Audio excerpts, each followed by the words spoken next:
Policy and Politics. With me, Tarun Nangia. Pakistan is currently in a dilemma whether to get its economics right or its politics. As you all know today, the federal cabinet chaired by Prime Minister Imran Khan was rejected a proposal to either import cotton from India or some other goods, including wheat. Now, Pakistan is in a dilemma whether to get its economics and politics right, because just yesterday, the Economic Coordination Committee had said that, it's in Pakistan's interest to import these goods from India. Today, we are going to understand how this relationship will progress, because Pakistan is slowly realizing that not to trade with India is very expensive, and to use really silly methods like using Dubai to bill its imports into Pakistan is simply a more expensive method to trade and really doesn't benefit either India or Pakistan or the people or the industries that there. I now remember a CII body which was chaired by Rakesh Mittal, in which he had advocated auto components trade between the two countries and the huge potential in which there were businessmen from both the sides. So we will also explore not only rice, wheat and other goods, but even these things. I have with me Ambassador Jayan Dasgupta. He was India's ambassador to the WTO. I have with me Abhijit Iyer Mitra. He is Senior Fellow with the Institute of Peace and Conflict Studies. I have with me Sanjeev Chadha. Now, Sanjeev is someone whose family is in the import business of cement from Pakistan. He suffered a lot of losses after trade. We raised duties on import of cement after the Pulwama attack. A lot of stock was stuck with the customs and a lot of traders lost money because we were not even relenting to, the already imported stock also we wanted to impose import duty on. So a lot of traders had suffered losses then. He also is an executive member of the Bharatiya Janata Yuva Morcha. Welcome all of you. And let us start with the opening comment. Ambassador Dasgupta, how do you see this developing? One wing of the Pakistani government puts forth a proposal for import of cotton from India, and the other wing rejects it, as in the cabinet chaired by Imran Khan. As far as the business communities of both the sides are concerned, Pakistan, the businessmen have been very keen to resume commercial relations with India, because in many areas they get a significant cost benefit by trading with India, especially for raw materials like cotton. Pakistan, as you know, has a large textile sector, and it specializes in made-ups, which is basically bed linen, terry towels, table linen, and so on. And it also has a garments industry which depends on cotton-based fabrics, which are made in Pakistan, which get converted in their garment factories and exported. Now, as a consequence of the 2010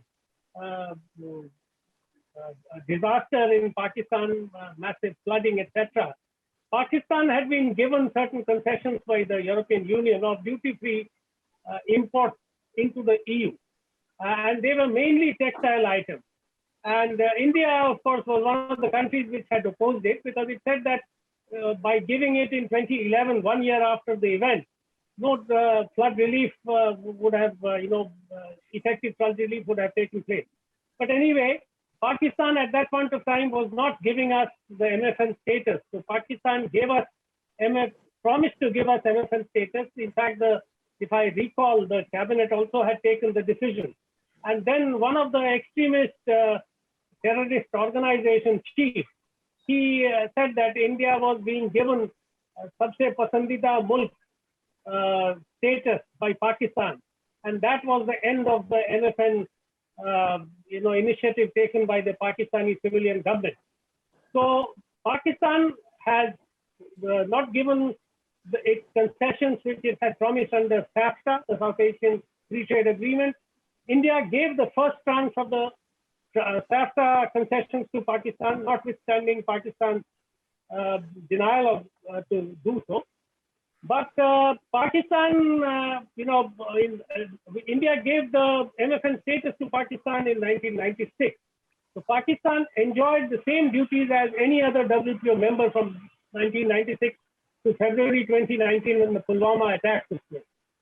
Now, India, as far as cotton is concerned, is the second largest producer of cotton after China, and it is the largest cotton exporter in certain years, or the second largest after the US.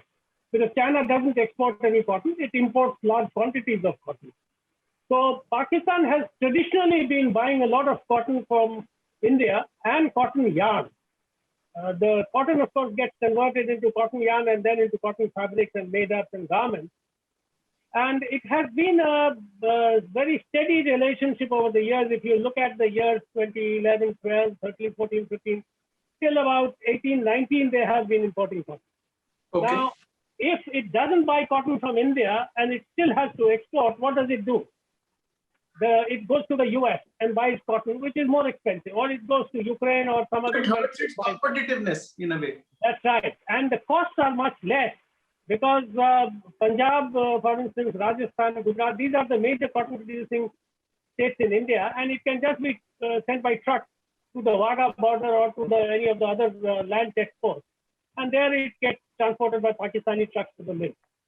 So it is of great advantage to Pakistan to get cotton from India. And by denying that benefit to its own businessmen, I think the government in some way is doing a disservice to its own people. Point taken. Abhijit, can you explore this issue for us from the geopolitical angle, and why in the first place the Economic Coordination Committee made such a proposal when it was certain that the cabinet led by Imran Khan will reject the proposal to import either cotton or wheat or any other products like sugar from India? So before I get into the geopolitics, I just want to say I'm very happy that the federal cabinet took this decision, primarily because, you know, rice and cotton are two of the most ecologically destructive crops we grow in India. You know, they wreak havoc with the water table, just like eucalyptus does. And unfortunately, the pricing of Indian cotton doesn't take into account opportunity cost, which is basically the cost of all the ecological damage that growing these crops does down the line, right? So I certainly welcome this move by Imran Khan. It may not be good for Pakistan, but it's very good for India. Now, getting to the geopolitics of it, what we need to understand is, you know, there's this saying, beggars can't be choosers. And unfortunately, the situation that Pakistan is in today, every penny counts. Like Ambassador Dasgupta was saying, you know, when you impose sanctions or you get sanctions imposed on, both the imposer and the victim incur costs. The optimally, sanctions should impose disproportionate costs on the victim and less on the imposer. Now, what has happened in this case was Pakistan was willing to absorb these costs for a long time, as long as its economy was doing okay. It was okay with importing, say, Egyptian or American cotton. Today, the situation it's in, it can't keep this whole entrepot business going, which is, you know, importing raw cotton, turning it into yarn or clothes, and then exporting it again. So it needs to find that price point differential. It needs to reduce its cost of production. And that is why Indian cotton made sense for it. Now, there's a lot of things that have gone into this. Remember, their international friends have come down one after the other. Their list of friends grows thin. Saudi Arabia and the UAE no longer support it. From what I'm hearing from all my friends on the ground out there, there is an active low-level harassment campaign against Pakistanis in those countries, in Gulf countries generally, except Qatar. Very similar to the kind of low-level campaign that these countries waged against Palestinians after Yasser Arafat supported Saddam Hussein's invasion of Kuwait. It isn't overt, it's covert, but it's persistent and it continues. They're also discovering their limits to their, eternal friendship with Turkey. You can get a Mehter band, an Ottoman-style Mehter band to play Resurrection Ertugrul's theme song at your military day parade, but that's all you're going to get realistically. And maybe a few spare parts for your F-16s and so on and so forth. There has always been pressure. It is not new pressure from the Saudis or the Americans or the Chinese to talk to India. But this has always been sort of low-level pressure that's been applied on the Pakistanis. it says a lot that Pakistan about, the centrality of ideology to the Pakistani state, the fanaticism of ideology of the Pakistani state, that it's still not doing what is economically required. Because if you remember, Tarun, on your program sometime in 2019, I'd said that a lot of the Chinese language journals that we're reading are bitterly critical. And, these are Chinese language for the party within China, are bitterly critical of Pakistan and the Pakistani elites who they believe are actively trying to sabotage CPEC. And, having invested that much, the Chinese are putting on a lot of pressure on the Pakistanis saying, you better make this happen. We want our returns, we want our profits and things like that. And Pakistan is actually resisting that, right? Because for China, they can have economic, they don't look at things as binaries, enemy means no trade, friend means only trade. They're capable of very sophisticated thought, the Chinese, that you can have an enemy called America and it can still be your biggest trading partner. The Pakistanis don't seem to get that binary. Yes. And that the Chinese feel is particularly irritating for them, because the Chinese threat, if you want to call it that, was built up by American investment. And if India did that for Pakistan, that would be China's dream come true. The problem is Pakistan isn't falling for that trap.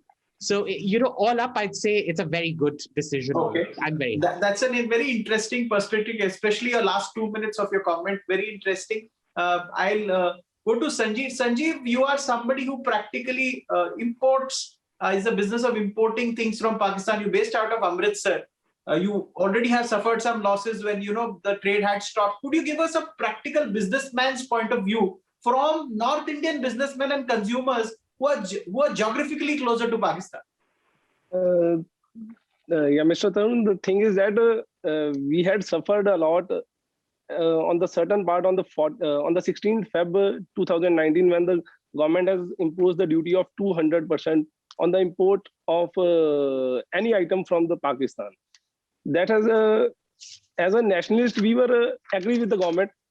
Due to the Pulwama attack, we all have never opposed the government. We were in the favor of the decision of the government. But we have also suffered a lot due to our many truckmen and the labor got free. And being on the border, we are the last. We are on the last to the country, and we are having a very less opportunities to export, as we are very far from the any other ports. So that's and our government, Narendra Modi, has started again step forwarded. They had also allowed for the 3,500 crore subsidy for the export to the sugar.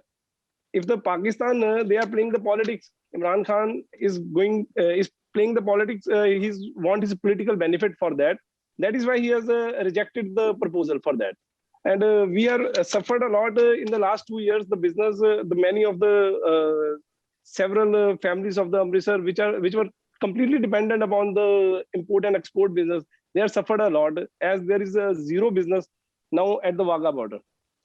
Many of the huge amount of the coolies and the truck families who were transporters, who were indulged directly with the business, they are totally free, and many of the people became the bankrupts. But there was a hope to the many of the people that if the import to the Pakistan, export to the Pakistan will be start, and in that favor the import will be also start.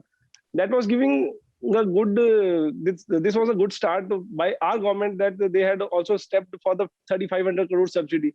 But if the Pakistan do not want the subsidy, they want to play the political benefits. We are agree with them. Sanjeev, when I called you for this show, you had told me that over 1,000 trucks were bought by various traders in Punjab because they were expecting business to grow, because it was growing until the Pulwama attack. Now, growing daily. Become NPA because they have absolutely no goods to ferry in those trucks, so they are not able to pay EMIs. So at least in states like Punjab, it has an economic impact. More than 900 trucks were sold out in last 2 years. Due to the non-performance, their accounts were getting non-performance. By the way, they were getting NPAs, and they were not as due to the there is none of any other business. Then as far as cement is concerned, Sanjeev, is it right that at least for North India, it's much cheaper to get imports from Pakistan than imported from any other part of India? Yeah, it was very cheaper as when we were importing the cement, that price was near about 250 per barrel. Okay. And we were costing and we were selling at the 250 per barrel. But the Indian cement, that cost near about 360 right now. That's a Yeah, that's a near about 100 to 110 per bag difference. We were importing near about 1,20,000 bags per day from the Pakistan per at day. that time. Yeah, per day. And not only the cement, the gypsum, limestone, raw mirror, and caustic soda. There were several items which were importing, which were coming through the Wagah border to the India. Yeah. I'll go to Ambassador Jain Dasgupta. Ambassador Dasgupta, how difficult it is to manage your politics and get your economics right? Economic relations between two countries, they depend a lot on the politics, and especially with a neighbor with whom we have a long border, and which is has been sending its homegrown terrorists across the border into our territory to create trouble. It vitiates the entire atmosphere. You know, trade prospers when there is peace, when there is harmony, and most importantly, when there is trust. When there is a huge trust deficit, trade just cannot prosper. The second point is Pakistan has been doing things, you know, in a stop and start manner for very, very long. 1965 war, it took away the MFN status. India restored it. Then 1996, after the WTO came into being in 1995, India again gave the MFN status. Pakistan did not give it. SAFTA, it entered with its eyes and ears wide open, knowing that it would have to give concessions and for taking concessions from India. Still, it took concessions from India, the tranche one, and when giving its own commitment, it reneged. So it has been happening. Then when there was a shortage of live animals and potatoes, onions, and various things, it allowed 13 items to be traded across the Wagah border. So whenever there is a need, there is a necessity, then Pakistan opens up and says that, we want to have trade. I mean, I'm not talking of the businessmen. They would like to have much greater trade. It is the government and basically the army which is dictating these things. And Ambassador Dasgupta, sorry to interrupt. See, things changed over the past month because the army chief, then the Pakistan Prime Minister, they both hinted they want better relations with India. So, I mean, I'm going to ask you to do something which bureaucrats will not normally do, is forecasting. They stick to the files. It's politicians who do the forecasting. But if you do the forecasting, do you think that time has come that in the next 1 or 2 years, trade will open? Pakistan, there are 2-3 issues about Pakistan which will determine whether there will be trade or not. One, does Pakistan have the wherewithal, the money to pay for its import? Pakistan is in dire financial straits. It is living from week to week. It is being, getting debt relief of about $800 million from the G20 countries. The Saudis have called their debt of $3 billion, the UAE $1 billion. Pakistan was hard put even to pay this amount. And then the Chinese have stepped in, but the Chinese terms of lending to Pakistan are very stiff. And Pakistan is balking now at getting deeper into the debt trap with China. So it is trying to reassess. So the first thing is whether Pakistan will have enough money to buy, not only from India, from the rest of the world. And, because what happens is when a country is going through a very deep economic crisis, it then tends to buy only those things which are very essential. Oil, for instance, medicine, food. These are the things which it will buy. So whether it buys from India or elsewhere is another thing.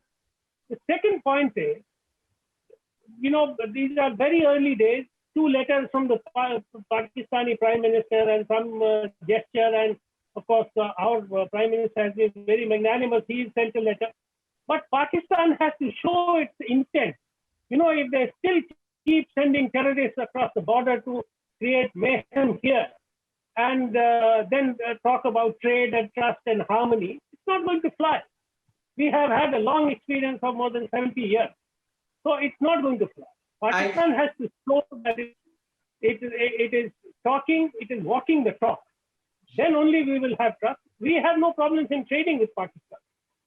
I buy your point there, but then I'll go to Abhijit's point, where Abhijit said that what China does with America, they are virtually in a Cold War kind of an arrangement where, they both are, in a sense, taking actions against each other and continue to be the largest trade partners. So business is something that must go on, come what may. That's why I'll get you in Abhijit again. What do you see happening in the next 1.5 years? In a sense, do you feel that things are improving and the trade will start again? No, I don't. And I'll tell you why. We generally make this mistake when we come from democracies like India or America, that we conflate state interest with the interest of the people who run it. And usually with ideological states like Pakistan, that is not the case, where you have control by a small elite. So, for example, North Korea will always prioritize regime survival over the, well-being of its people. You saw Nazi Germany do that as well. That ideology and carrying out the Holocaust, which was using up too many resources, was still prioritized over the war effort and things like that. Now, with Pakistan, we need to understand that there is an absentee elite, about 200,000 odd families who basically control everything, for whom Pakistan is more of a pied-à-terre. In India, the elites live in India. They may have, a vacation house in London, a vacation house on the Italian coast or something like that, but they live in India. In Pakistan, what happens is they mostly live abroad in Dubai, London, Boston, or things like that. And Pakistan is sort of the cow to be milked, so to say. So their interest set is very different from where they live. And they are able to clearly bifurcate what Pakistan interest is from their self-interest. Point number one. Point number two, their ability to extort the international community for their personal interests, not for Pakistan's interests, comes from the fact that they offer a credible bulwark against India, be it nuclear, or for China, which requires tactical bulwarking, offering terrorism services on demand to keep India off balance in that sense. So if you look at it strategically, even from their point of view, if you start normalizing trade with India, it creates certain leverages, because remember, trade tends to corrupt, money tends to corrupt. You've never seen the kind of tension between America and China that you saw between America and the USSR. With the America and USSR, you had near war situations very frequently. With China, you have never had a near war situation. And that has mostly been because of trade linkages. Now, if they make these trade linkages with India, if money starts corrupting, the ideology, the idea of Pakistan, the problem then becomes that, this friendship with China, your tactical utility to China goes out of the window. And that becomes very problematic. So from their own point of view, they are doing what the elite requires, which is what they see as their interests. I'd also like to make a very simple third point. We have to understand that the way the elite think is that Pakistan is largely a informal economy. So, they keep telling us in track-through dialogues that, the formal economy can go to hell, we don't really care, because the informal economy will keep us running. And that's a very important, I don't think Pakistan would be able to survive much if their formal economy went down, because see, that is when social upheaval starts. But in their mind, it's perfectly okay as long as the informal economy runs. Okay, point well taken. Sanjeev, I want a businessman's view from North India, North Indian states of Punjab, Rajasthan, going down south to Gujarat also. What are the expectations of businessmen? For example, in the cement trade, 370 per bag is the rate today. When imports were allowed, rates in India were also less at about 300, 310 per bag, or even lesser. Cement impacts virtually every 55 industries, everything from road construction to, you may say, anything. And Nitin Gadkari has made statements many times about cartelization. huge cartelization and huge amounts of money is being made through this cartelization. Imports do help. What is the demand or wish list of people who do business with Pakistan? The people are demanding for the business, but the Pakistan have to think that the terrorist attacks on the trading partners will impact the relationship every time. They have to think that if they are going to attack on their trading partners, the relationship will never go long. So for that, they have to stop their anti-national and anti-terrorist activities, so that the business, if we are getting the business, we are giving the business. The both hands, if we want to join the hands, that will be beneficial for both the industries. If we are getting the benefit, the Pakistan is getting more benefit. We were the minimum point in points. We were importing something from the Pakistan, but we were exporting more to the Pakistan every time. That impacted their trade also. Okay. So if they want to go and grow their business, they have to stop their activities for anti-national and anti-terrorist activity in the India. They have to stop their every terrorist activity, so that that will never impact the business. Okay. Point well taken. I'll go to Ambassador Dasgupta. Do you endorse Abhijit's point where he goes on to say that the elite in Pakistan or the ruling elite will not allow trade to flourish because of other reasons? I have a slightly different take on this, and that is that trade relations between Pakistan and India will be dictated to by the army and the way the army perceives. At the moment, the army is feeling the pinch, the economic pinch. Yes. And, Pakistan is literally, and please pardon my saying so, moving around with a begging bowl. The IMF is giving, $600 million one day, and it is putting strict conditions that electricity tariffs will have to be raised, the tax to GDP ratio will have to increase, and various other things. So all these are coming with strings. If the Chinese are giving them, doling out some loans to them, they are also coming with strings attached. So Pakistan army may be feeling, very uncomfortable with the economic scenario. So it is then talking about peace. But the Pakistani mindset, unless the army's mindset, I'm not talking of the people. The people have a great deal of, goodwill for India and for Indian people. It is the Pakistani army whose raison d'etre is enmity with India. The existence of the Pakistani army is premised on constant, a threat perception from India, and to send that message across to the people. So if they start trading with India, if you recall, it's 2011, Yusuf Raza Gilani's gesture of giving MFN status to India was spotted through Hafiz Saeed by the Pakistan army. When earlier, when there was another, attempt to have better trade relations, it was again, some terrorist incident took place.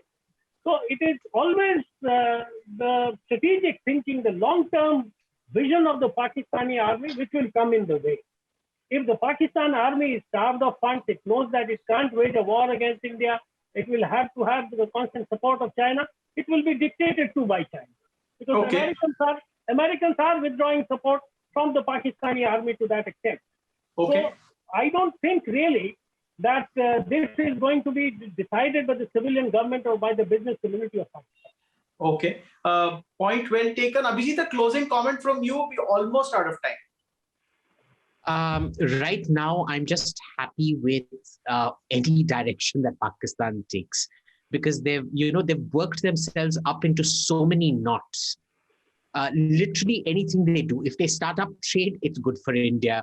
If they don't start up trade, it's still good for India.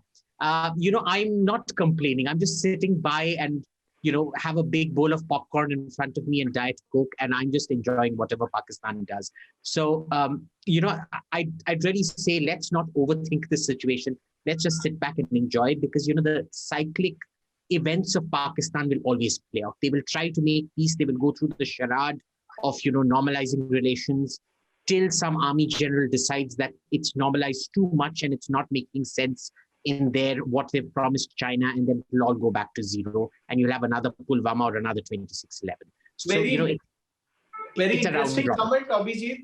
Pakistan has seen 3 finance ministers being forced to leave office in the past 18 months. Shows that there is a lot of pressure on the Ministry of Finance, and there are a lot of impatience, because if 3 have been asked to leave the position, it seems that they want some magic to be worked from the Ministry of Finance, which in all things finance is not possible. Magic may be possible elsewhere, but not in finance. It's all hard numbers. We would love to do a follow-up episode on this topic, because we will track this issue closely in the next 1 or 2 months. It considers money, trade, and the fate of a lot of people on both sides. Real people with real businesses, real lives, and real aspirations. That's why it's also very important.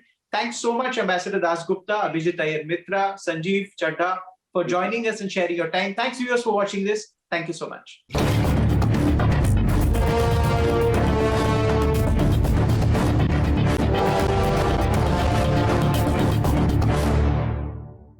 For more such videos, subscribe to the NewsX YouTube channel, hit the bell icon.